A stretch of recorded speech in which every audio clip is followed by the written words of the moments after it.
What's going on, guys? Welcome to a part 2 of my discussion for Knock at the Cabin. This is spoiler discussion, so there will be full spoilers. This did release after the first screening, so just be aware. Watch the movie first if you're interested. So I will get into full spoilers. So anyways, when it comes down to the spoiler stuff, this is a pretty straightforward story, even for M. Night Shyamalan. That's kind of the twist of it, is there's no real twist to the movie. It's pretty straightforward in storytelling. The four individuals are basically there to keep the world from dying. They're very normal individuals outside the Rupert Grint character, which actually plays into the Ben Aldridge character later on in the movie. But like most people are going to do in this movie, you keep thinking that there's going to be a twist in it. But really, these four individuals, as we find out, as each one sacrifices himself, because we find out they're technically the four horsemen of the apocalypse, who were basically given visions to go to this specific location and make these people make this decision, make this choice to sacrifice one another. And as we learn, Jared Groff is the one that ends up sacrificing himself. But what's really kind of crazy is, as we see in the trailer, what really happens is once Rupert Grint dies, because he's the first one that dies, we see, of course, one of the plagues, one of the disasters happen. I think it's the tidal wave that we see in the trailer. And then, of course, Abby Quinn's character dies.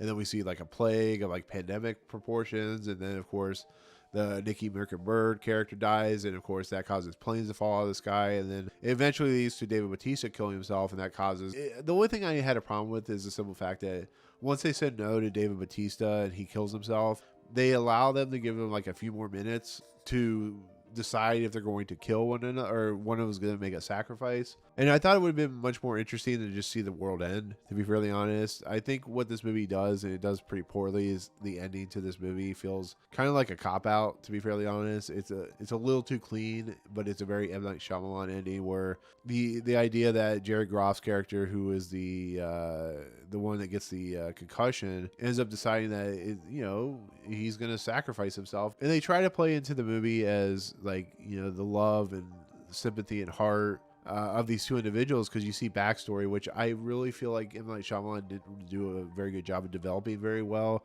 You see very small snippets of their back history, where you see the introduction of I think the Jared Groff's character's family meets the Ben Aldridge's character, when they first get the young girl at the hospital, and they have to lie about it, to the brawl that happens at the bar, where Ben Aldridge's character basically, he has a hard time dealing with it, and we find out that the Rupert Grint character is the one that caused this.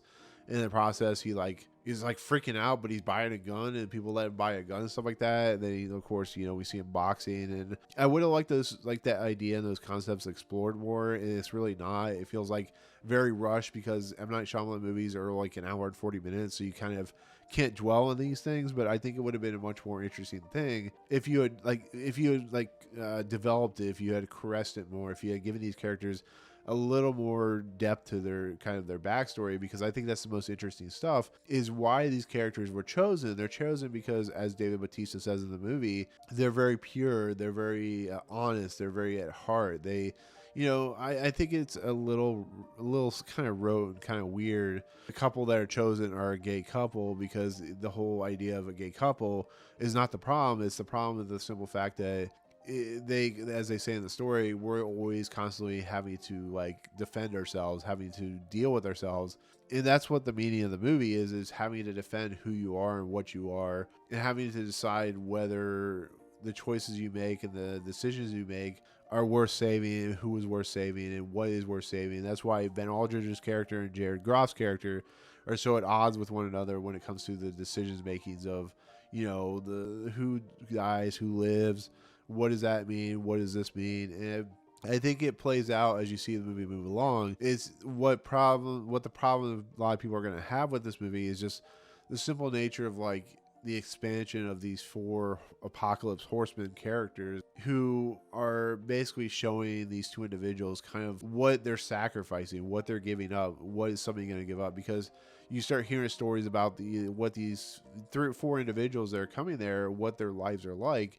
And they're so completely just of every nature and facet. You have Rupert Grint's character, who's more of a racist stereotype, and then you have Abby Quinn's character, who has a daughter who is just kind of like very kind of, she's always on edge and everything. And you have the Amuka-Bird character, who of course is a very giving, a very caring individual that will help people. And then you have David Bautista, who, like they said, is a very guided character. He's a very guidance character. He's a character that, you know, wants to do the best in humanity. And that's kind of what it's showing, as you see the worst of humanity, you see the best of humanity. And as Ben Aldridge and Jared Goff realize, you kind of see it all play out in the kind of the strangest way possible. But I think what people will have a problem with this movie is just the simple fact that it's just not a movie with a twist. It's a movie that plays out exactly like it says. David Bautista says this is going to happen.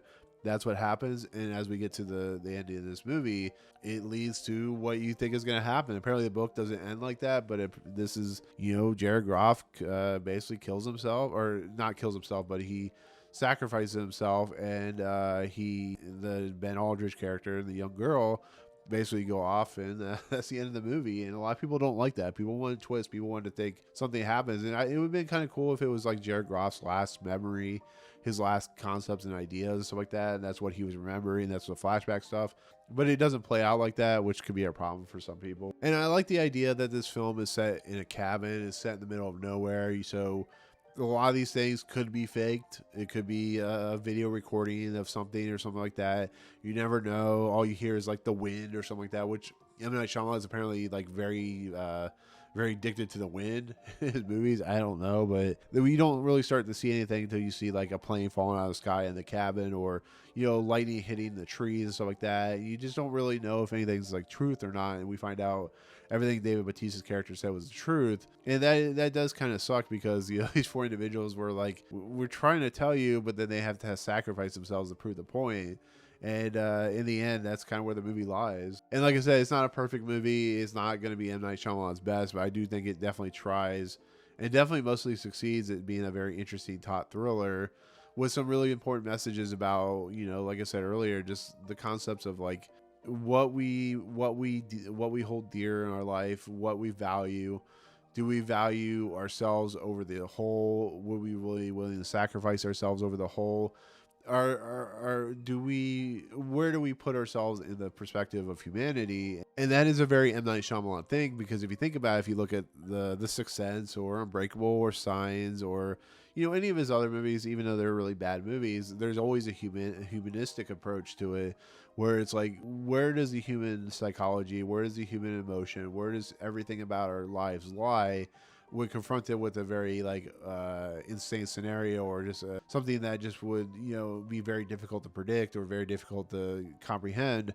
And outside of like After Earth kind of, but outside of like Last Airbender, most of his movies do that. Even old has to deal with that situation. I found that really interesting. So, well, with that said, that is the spoiler review for Knock at the Cabin. It's once again a very straightforward story. There's no twists and turns. It basically is four people trying to stop the apocalypse and coming to a very roadblocky situation where two individuals with their daughter have to make a tough decision about which one sacrifices himself to save themselves as well as the whole. So anyways, with that said, that's my spoiler review for Knock at the Cabin. Thank you so much for watching. Comments below. What do you think overall of the movie? You know, this is a spoiler review, so let me know what you think, spoiler sense, all that good stuff. But anyways, if you like what you see on this channel, hit the subscribe button to join Movie Emporium. Hit that notification bell. Top the fun's coming next. If you like the video, awesome. Hit that like button. And as always, we'll see you guys on the next video. Peace out.